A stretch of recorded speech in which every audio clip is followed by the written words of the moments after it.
When you saw the win coming from Balyesa State, what was the impression you had from out of that polls itself? Well, from the beginning, we knew there are some irregularities. What kind of irregularities here? Well, the violence that took place before the election, the hate speech, and many other things that could actually threaten the peaceful, a peaceful election in the country. We have seen in the pre-election observation, because in WTV, watching the vote, we have what we call the pre-election observation and the election observation itself and the post-election observation. We discover a lot of irregularities. So you are saying, as a matter of fact, that this election isn't free and fair that produced well, David Leon? It is not free and fair. Well, election... what are some of the things that you saw? What I discover, I don't want us to use the word free and fair, because no election will actually be free and fair. The election can be free, but it may not be fair.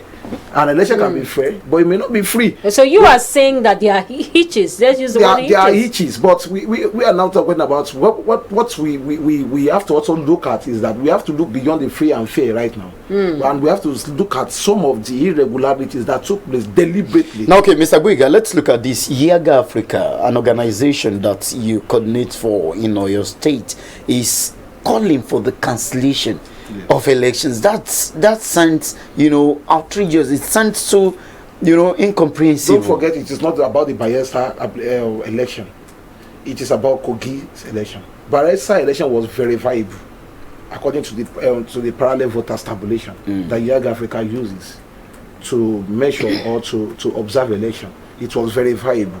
But verifiable in what sense? Yaga uses stratification. Okay. Yes, we use stratification, the PVT. We have sample polling units all over the local government. And after the voting, we collate and we try as much as possible to come up with something. How credible is your data? Yeah, very, very credible. It has been used in many countries, and it was used for the 2019 presidential election. It was very credible. And our stakeholders agreed to the fact that your data is... Get very well.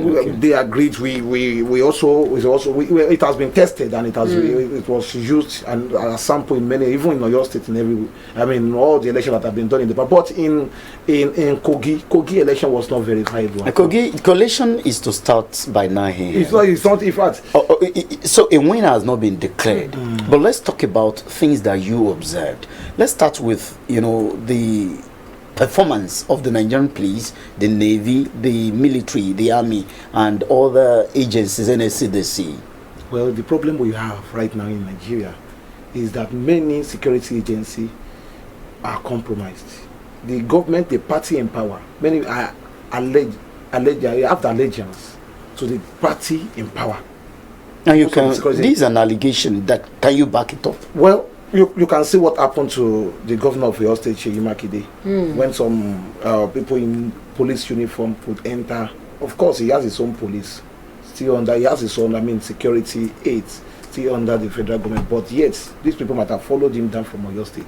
The Kogi State Police Command has come out to explain what actually happened. You think it's not tenable? That is Nigeria. The police command we explain. We want to paint. We don't want to give ourselves a good PR. We want to dress everything and tell you that see this thing is not tenable. It is not. We have not even verified this kind of thing. But okay, they were political talks. We can see the video. Actually, I'm in Ibadan. We were not. I was not able to. But with the reports I have read from Yaga Africa and from those who are on the field, we can definitely see that political talks are everywhere in Kogi State. But you indeed said something. You said elections in Kogi State are not verifiable. Why did you say that? Well, most of the election, did not take place. Did not take place. So where did INEC get those figures it is collecting? Well, we don't know. We don't know where they got that result. Yaga has never... As of yesterday, about 30 INEC officials were abducted. We're missing. Yaga Africa has never called for the cancellation of any election before. So this is unprecedented, meaning you must have seen one or two things. It was said that violence marred about 70% of the polling votes, and it's on that ground that you are calling for the cancellation. Even from the beginning, there was irregularity. About 52 polling units started at the time allotted. There are some technicalities at the beginning of the election, and the post-election results, the post-election press release has indicated that this election will be marred with violence. because of many, grievous hate speech that are coming out from the parties involved. And they kind of do or die. This election has never taken us back to this level. I mean, as we have never been backward now? I think we are 12 years backward. Because what's the essence? What's the essence of the electoral? What's it called that we have been engaged in? The amendment of the electoral act. But really, it has not been assented to the latest one. I'm not talking about the latest one. What about the previous ones? What about the last one we had? Is it about laws now? Is it really about laws? You know, well, if you look at the process of elections in the country, is it about laws or the political interests? If you look at it, we indeed mentioned power of incumbency with the first guest, and he said that this we must disassociate our mind from it. But somehow it plays up in our politics. You see that power of incumbency, the central government wants to have effect on whatever elections it's holding in any region, in any unit of the economy itself. Let's go back to Ekiti and Osun State elections. We saw what happened under the PDP when Fayose became the governor of Ekiti State. Of course, Oyetola's election too was well contested. Until today, people talk about our elections. What do we now do to have a cleaner, saner elections in the country? Well, because you said it can't be fair. It can't be totally fair here. Yes, it can't be totally fair. And it is not. We have that combination of free and fair election. But rather than calling for their level of differs, that you look at an election that to an extent that you know that no, the government in power, the incumbency, did not really put hand into this election to affect the citizen. There are many assassinations in Kogi yesterday. You can just discover the kind of athletes, athletes people we have who can actually kill just because you want to get into power by all means. Rather than calling for the cancellation, can't Yaga, for instance, perhaps allow the courts to, weigh in at the end of the day? Yeah, don't forget, Yaga is calling for the cancellation. It is not binding.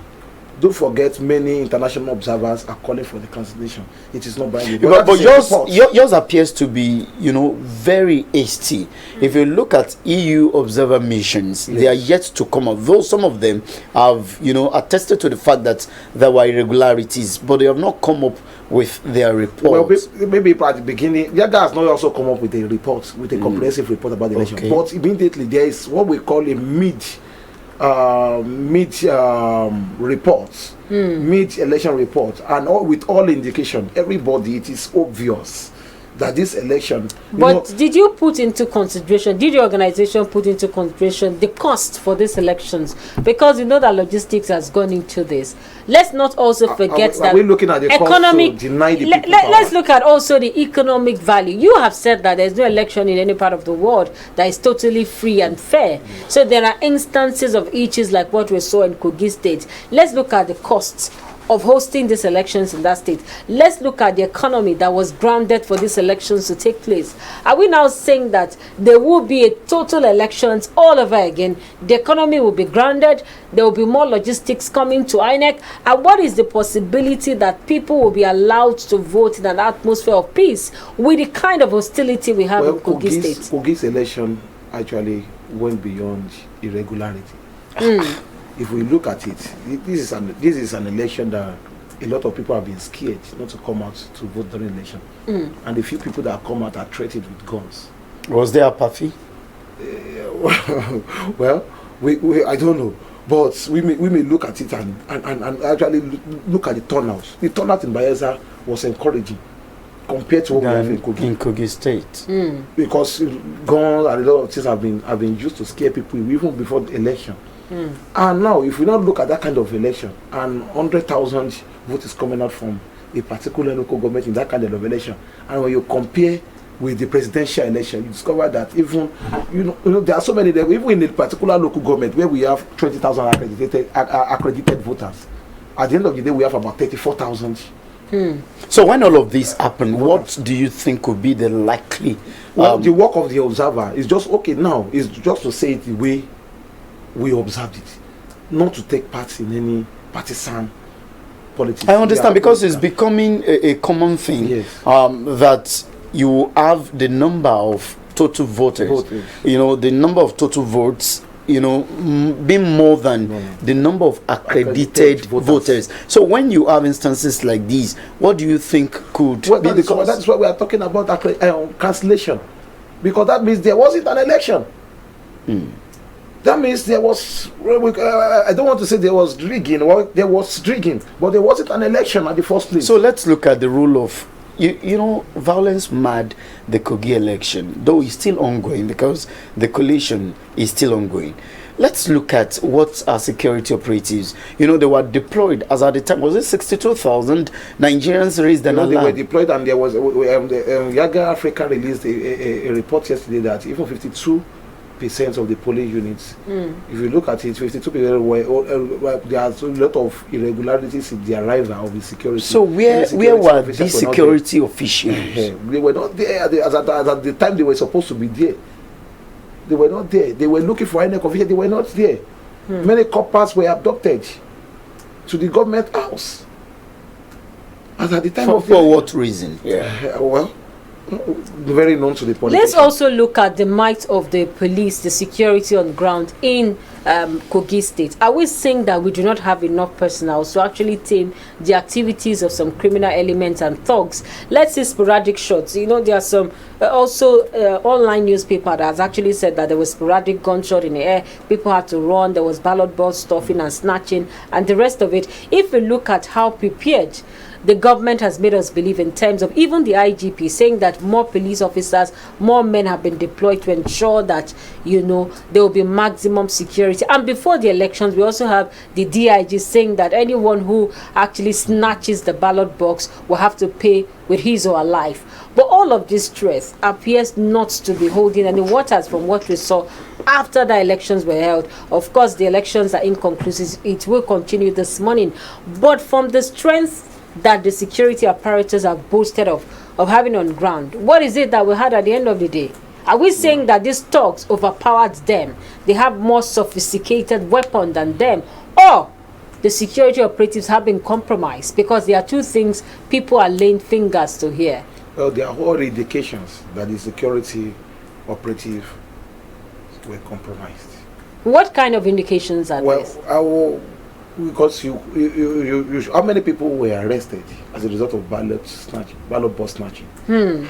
So you felt they should have arrested quite a number of people? Well, we should have arrested quite a number of people and show us that, okay, these are the way they persecute, the way they prosecute some people, and the way they tell, we do a kind of media prosecution or sorts in Nigeria. Is it the duty of the police to actually do a kind of trial of this person? Because you're talking about prosecution now. Yes. Because over time, people have been canvassing for a electoral complaints commission where electoral offenders are taken to instantly, like a mobile court, and they have a decisive judgment. But that doesn't exist. Are you blaming the police now for all of this? Well, do you know that the police has the right or have the right to charge to court if there is public disturbances? There are laws that back up this, even apart from the electoral. There are laws that are on ground apart from the electoral offences, and now there are also electoral offences. How can somebody hold a gun, shoot a gun in a polling unit, and you know that this person is a private person?